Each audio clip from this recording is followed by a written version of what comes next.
Star explainer presenting the BFG। कहानी के start में हमें एक बच्ची को दिखाया जाता है जिसका नाम सोफी होता है। सोफी बहुत ही शरारती बच्ची है जो कि यहाँ से भागने की कोशिश कर रही होती है, पर इसकी टीचर दरवाजा बंद कर देती है, जिस वजह से सोफी यहाँ से नहीं भाग पाती है। दरअसल सोफी एक अनाथ बच्ची है जिसके माता पिता इस दुनिया में नहीं है, इसीलिए सोफी को इस अनाथालय में रखा गया होता है जहाँ पर ये बिल्कुल भी खुश नहीं होती है। इसीलिए सोफी यहाँ से भागने की कोशिश हमेशा करती रहती है, पर ये इसमें कामयाब नहीं हो पाती। इसके बाद इसी रात को जब ये खिड़की के बाहर झांक रही होती है, तभी सोफी को वहां पर एक दानव दिखाई देता है जो कि बहुत ही बड़ा दानव था, जिसे देखकर ये बहुत डर जाती है और उस दानव से बचने के लिए ये अपने आप को छिपाने लगती है। पर इसका कोई फायदा नहीं होता है क्योंकि सोफी को इस दानव को देखने के बाद ये दानव इसकी तरफ बढ़ रहा होता है, जिसके बाद ये अपने हाथ को खिड़की के अंदर डालता है और सोफी को यहाँ से उठाकर भागने लगता है, जिस कारण से सोफी बहुत ही घबरा जाती है। इसे कुछ समझ नहीं आ रहा था कि ये क्या करे, क्योंकि सोफी को एक दानव इसके घर से चुराकर भाग रहा था। इसके इस शहर में छुपने के तरीके और इंसानों से बचने के आइडिया से हमें मालूम होता है कि ये दानव अक्सर इस शहर में किसी मकसद से हमेशा आया करता है, जो कि इस बार ये सोफी को अपने साथ ले जा रहा था। कुछ देर के सफर करने के बाद ये दानव सोफी को अपने दैत्य देश ले आता है, जो कि बहुत ही डरावना देश था। ये सोफी को एक पेड़ पर टांग देता है जहाँ से ये भागने की कोशिश करती है, पर इसकी एक गलती के कारण ये दानव सोफी को देख लेता है, जिसके बाद ये दोबारा इसे पकड़कर अपने पास ले आता है और सोफी को यहाँ से भागने से मना करता है, क्योंकि यहाँ पर इसके अलावा और भी बहुत सारे दैत्य मौजूद थे जो कि सोफी को कच्चा चबा सकते थे। क्योंकि इसके अलावा जो भी दैत्य यहाँ पर मौजूद थे वो सभी मांसाहारी थे जो कि इंसानों को मार डालते हैं। इस दानव का नाम BFG होता है, जो कि एक वेजिटेरियन दाना होता है, क्योंकि BFG सिर्फ सब्जियां ही खाते हैं। दरअसल BFG किसी भी इंसान को नुकसान नहीं पहुंचाते हैं और ना ही उन्हें खाना पसंद करते हैं। ये बात जानने के बाद सोफी BFG से पूछती है कि अगर आप किसी को नुकसान नहीं पहुंचाते हैं और ना ही आप किसी इंसान को खाना पसंद करते हैं तो आप मुझे यहाँ पर क्यों लाएं। जिसके जवाब में BFG बताते हैं कि तुमने मुझे वहाँ पर देख लिया था, जिस वजह से तुम किसी भी इंसान को मेरे बारे में बता सकती थी, इसीलिए मैंने तुम्हें वहाँ से उठाकर अपने दैत्य देश ले आया। पर तुम्हें यहाँ पर कोई खतरा नहीं होगा और सारी जिंदगी तुम्हें यहीं पर बिताना होगा। जिस बात को सुनकर सोफी बहुत ही डर जाती है। इसके बाद सोफी BFG को समझाने की बहुत कोशिश करती है कि ये BFG के बारे में किसी को कुछ नहीं बताएगी, पर इसके बावजूद भी BFG सोफी को इसके घर छोड़ने से मना कर देते हैं। इसके बाद अगली रात जब BFG अपने नाव पर सो रहे होते हैं तो इसी के ठीक ऊपर सोफी भी होती है, जो कि देखती है कि BFG के खर्राटों के कारण ये नाव खिड़की से टकराकर इसके दरवाजे खोल देती है, जिस वजह से मौका देखकर सोफी यहाँ से भागने में कामयाब हो जाती है। पर सोफी का यहाँ से भागना इसके लिए एक मुसीबत बन जाती है, क्योंकि इसके कुछ दूर आगे जाने के बाद यहाँ पर इसे एक दानव दिखाई देता है जिसने सोफी को यहाँ से भागते हुए देख लिया था। इसी कारण से ये दानव सोफी को पकड़ लेता है और इसे पूरी तरह से निगल जाता है। तभी अचानक से सीन शिफ्ट होती है जहाँ पर हम सोफी को देखते हैं जो कि बिल्कुल ठीक होती है, क्योंकि ये एक सपना देख रही होती है, जिस सपने को सोफी के दिमाग में और कोई नहीं बल्कि BFG ने डाला था, क्योंकि वो किसी भी इंसान को अपने मुताबिक सपने दिखा सकते थे। दरअसल ये सपनों को पकड़कर उसे कैद करने का काम करते थे, जिसके मदद से ये किसी भी इंसान को अपने मुताबिक सपना दिखा सकते थे।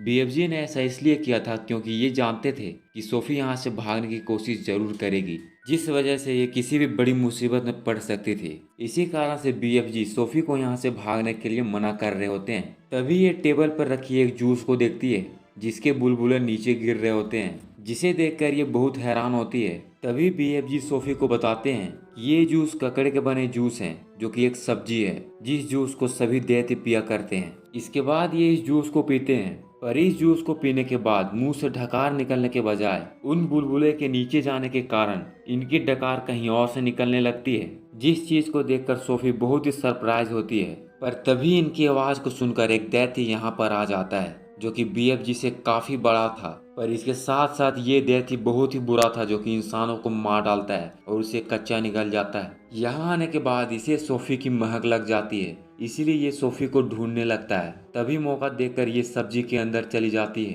पर इससे इसकी मुसीबत घटती नहीं है बल्कि और भी बढ़ जाती है। इसके बाद ये दानव सोफी की महक सूंघते हुए इस सब्जी को उठा लेता है, जिसके बाद ये इसे खाने ही वाला था, जिसके अंदर सोफी अभी भी मौजूद थी।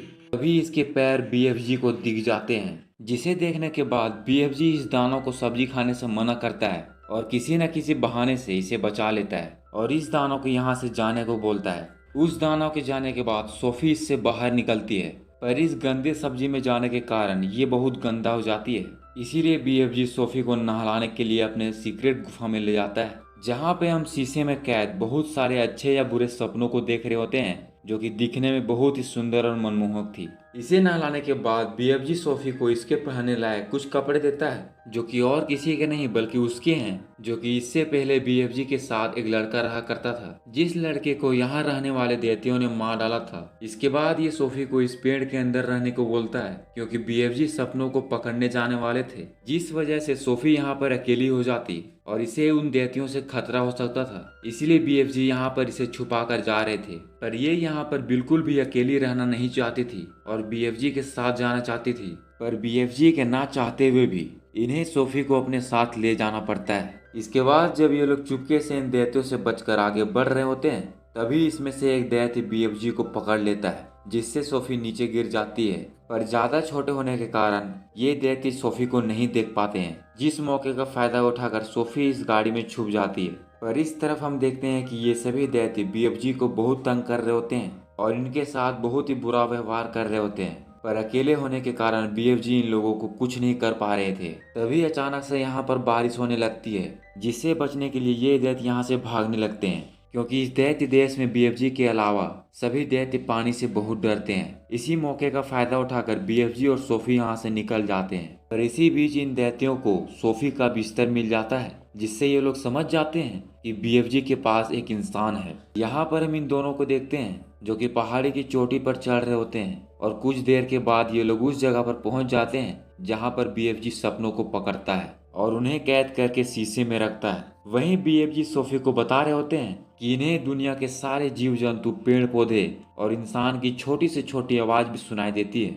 जिसकी मदद से ये किसी भी इंसान को आसानी से ढूंढ सकते हैं। इसके बाद ये लोग इस पानी में छलांग लगाकर सपनों की ब्यूटीफुल दुनिया में पहुंच जाते हैं, जो कि रियलिटी में ये दुनिया बहुत ही सुंदर और अद्भुत होती है, जिसे देखकर सोफी बहुत ही हैरान थी कि ऐसी भी दुनिया कहीं हो सकती है। इसके बाद सोफी इन सभी सपनों के साथ बहुत ही मस्ती करती है और इन सभी सपनों के साथ खेलती है। इसके बाद ये दोनों उसी शहर में पहुंचते हैं जहां पर सोफी रहती है। दरअसल BFG सोफी को यहाँ पर इसलिए लाए होते हैं क्योंकि वो दिखाना चाहते थे कि ये अक्सर इस शहर में क्यों आया करते हैं। जिसके बाद यहाँ पर हम देखते हैं कि BFG अपनी छड़ी की मदद से इस बच्चे को एक सुंदर सा सपना देता है, जिस सपने को देखने के बाद ये बच्चा बहुत ही खुश होता है। और यहाँ हमें पता चलता है कि BFG के यहाँ आने का मेन मकसद इस शहर के सभी बच्चों और आदमियों को सुंदर सा सपना दिखाना था। कुछ देर बाद ये लोग जब अपने दैत्य देश पहुंच रहे थे, तभी रास्ते में इन्हें दैत्य दिखाई देते हैं, जो कि सोफी के महक को सूंघते हुए यहाँ तक पहुंच जाते हैं। और इन दैत्यों को देखने के बाद ये दोनों उस कंबल को ढूंढने लगते हैं, पर उसके ना मिलने से ये दोनों समझ जाते हैं कि उन दैत्यों को सोफी के बारे में पता चल चुका है। इसी कारण से BFG सोफी को उसके घर पर छोड़कर चला जाता है और जब इसकी नींद खुलती है तो ये देखती है कि BFG इसके सामने नहीं है। पर सोफी BFG को जोर जोर से आवाज लगा रही होती है, क्योंकि इसे लग रहा होता है कि BFG अभी भी यहीं कहीं है। पर सोफी को उनके नाम मिलने की वजह से ये यहाँ से अपने अनाथालय में चली जाती है, जहाँ जाकर ये बहुत निराश होती है, क्योंकि सोफी को BFG के साथ रहने में बहुत अच्छा लगने लगा था। इसी कारण से ये बहुत परेशान होती है और उसे आसपास ढूंढने की बहुत कोशिश कर रही होती है, क्योंकि इसे लग रहा था कि BFG यहीं कहीं है। इसीलिए ये जानबूझकर छत से छलांग लगा देती है, पर तभी BFG इसे बचा लेते हैं, क्योंकि ये अभी भी इसके छत के नीचे बैठे हुए थे। BFG को यहाँ पर देखने के बाद सोफी बहुत खुश होती है और उन्हें अपने साथ दैत्य देश ले जाने के लिए बोलती है। इसके बाद ये सोफी को अपने साथ दैत्य देश ले जाते हैं, जहाँ जाने के बाद ये दोनों उन दैत्यों से बचने और उन्हें यहाँ से निकालने के तरीके सोच रहे होते हैं। तभी यहाँ पर वो सभी बुरे दैत्य आ जाते हैं और BFG से सोफी के बारे में पूछने लगते हैं, पर इनके सोफी के बारे में न बताने पर ये सभी दैत्य सोफी को खुद से ढूंढने लगते हैं। जिसके बाद ये किसी तरह अपने आप को इन दैत्यों से बचाते हुए दूसरी तरफ भागती है और अपने आप को किसी तरह इन दैत्यों से बचा रही होती है। इस दौरान ये उसी लड़के के कमरे में पहुंचती है जो कि इससे पहले BFG के साथ रहा करता था, जहां पर ये देखती है कि BFG और इस लड़के में बहुत ही अच्छी दोस्ती थी और वो लड़का चित्र छापने में माहिर था। तभी इसकी नज़र एक रानी की तस्वीर पर पड़ती है, जिसे देखने के बाद सोफी के दिमाग में एक आइडिया आता है। इस तरफ हम देख रहे होते हैं कि ये सभी दैत्य BFG के पकड़े हुए सभी सपनों को फोड़ देते हैं, जिस कारण ये सभी सपने आज़ाद होकर यहाँ से भागने लगते हैं। जिससे बीएफजी बहुत ही दुखी होता है। और इसके पहले कि ये सभी दैत्य बीएफजी के सभी सपने को आजाद कर दे, ये इन सभी बुरे दैत्यों को यहाँ से भगा देता है। इसके बाद हम देखते हैं कि सोफी को उस रानी की तस्वीर देखने के बाद इसे जो आइडिया आता है उस आइडिया को ये बीएफजी को बताती है, जिसे सुनने के बाद बीएफजी एक ऐसे बुरे सपने को तैयार कर रहा होता है जिसे ये लोग इंग्लैंड की महारानी को दिखाने वाले थे। दरअसल इस सपने में बीएफजी रानी को उन दैत्यों के बारे में दिखाने वाले थे जो कि लंदन शहर में हमला कर देते हैं और वहाँ के सभी बच्चों को खा रहे होते हैं, जिससे पूरे शहर में हड़कंप मच गया होता है, क्योंकि इन दैत्यों को भगाने के लिए लंदन की सभी आर्मी लग जाती है। पर ये सभी आर्मी इन दैत्यों को भगाने में नाकाम हो जाती है। पर इस सपने में उन दैत्यों को भगाने के लिए बीएफजी और सोफी रानी की हेल्प करते हैं, जिस वजह से बीएफजी और रानी में दोस्ती हो जाती है।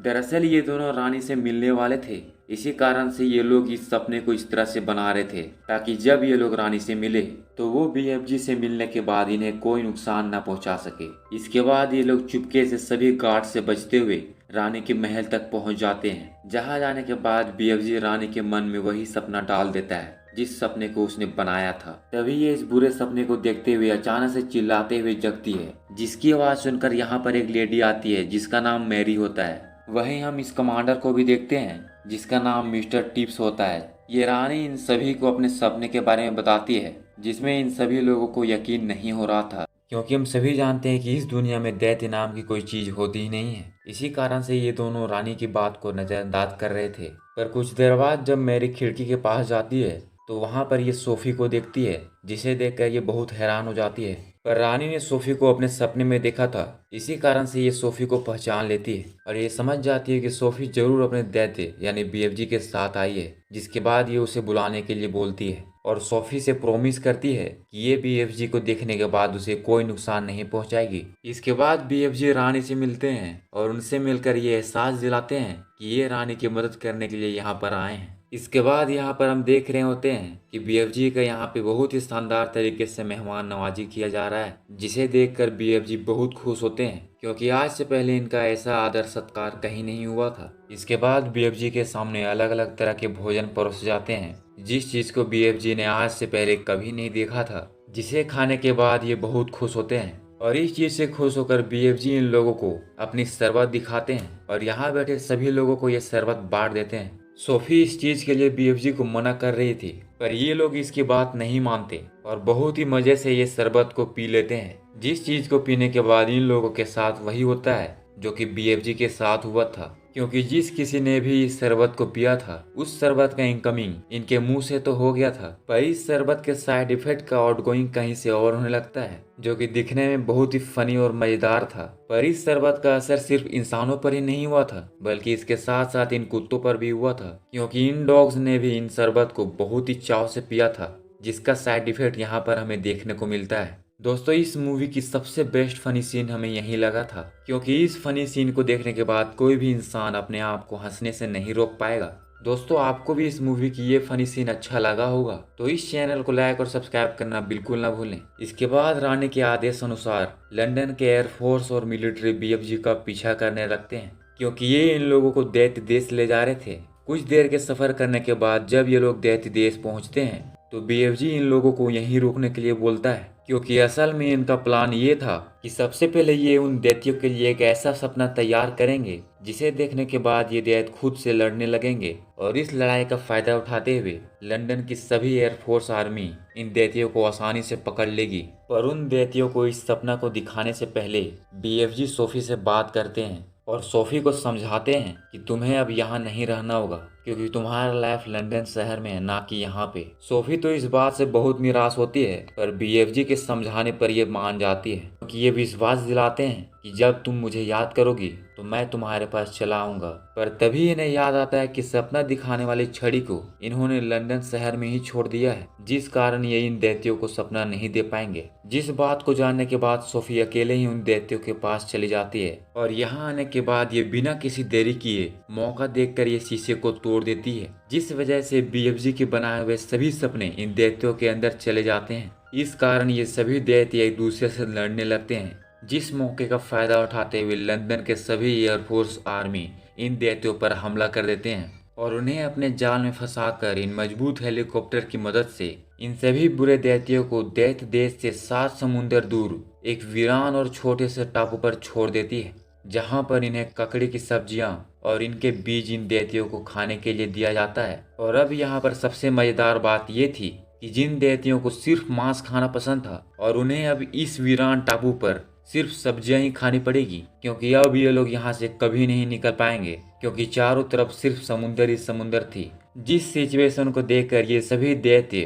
पागलों की तरह चिल्लाते हैं और बहुत ज्यादा दुखी होते हैं। इसीलिए कहा जाता है कि जैसा आप बोओगे वैसा ही पाओगे। इसके बाद इस कहानी के आखिर में हमें सोफी को दिखाया जाता है, जो कि रानी के महल में होती है, जिसे मैरी और टिप्स ने गोद ले लिया होता है, जिससे सोफी बहुत खुश होती है, क्योंकि इसे जैसा लाइफ चाहिए था वैसा इसे मिल गया होता है। और जब ये BFG को मन से पुकारती थी तो BFG इससे मिलने के लिए जरूर आया करते थे। यहाँ पर हम दैत्य देश को देखते हैं, जो कि अब काफ़ी चेंज हो चुका है, क्योंकि यहाँ पे तरह तरह की सब्जियां लगाई गई होती हैं जिसे BFG ने लगाया था, क्योंकि अब ये इंसानों के द्वारा लगाए गए सभी सब्जियों के बारे में जान चुके हैं, जिस वजह से अब इनके घर में कुछ नए तरह की सब्जियां पक रही होती हैं। और आखिर में हमें BFG को दिखाया जाता है, जो कि इस जिंदगी से, इस लाइफ से बहुत खुश हैं, क्योंकि इन्हें आखिरकार उन दैत्यों से छुटकारा मिल गया है और इनका अब इंसानों से भी बहुत ज़्यादा लगाव हो चुका है। इसी के साथ ये मूवी यहीं पे हैप्पी एंडिंग हो जाती है। ये मूवी रिलीज हुई थी 2016 में। इस मूवी की IMDb पर 6.3 की रेटिंग है। दोस्तों, अगर ये मूवी आप सभी लोगों को पसंद आया हो तो चैनल को लाइक और सब्सक्राइब करना बिल्कुल ना भूलें। मिलते हैं ऐसे किसी मजेदार मूवीज के साथ, तब तक के लिए जय हिंद, जय भारत।